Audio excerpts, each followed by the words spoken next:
यह जो जन विश्वास यात्रा निकला है, इस पे आप क्या कहना चाहेंगे? देखिए, जो जन विश्वास यात्रा निकला है, ये जन विश्वास यात्रा के माध्यम से हम जनता के बीच में अपने भारत सरकार और राज्य सरकार की उपलब्धियों को बताना चाहते हैं।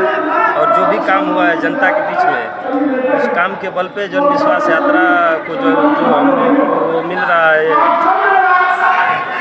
जनता का जो संदेश मिल रहा है, उसके माध्यम से हम लोग 2022 में पूरा जो है भारतीय जनता पार्टी की सरकार बनाने जा रहे हैं। 2022 में आज जनता पे, इस पे जन विश्वास का स्तर, आप जो यात्रा चला, इस पे जनता क्या प्रभाव पड़ रहा है? जनता जो है हमारे जन विश्वास यात्रा को जो है अपना संदेश दे रही है जन विश्वास यात्रा के माध्यम से कि हम लोग जो है आपके साथ हैं और आपके साथ रहेंगे।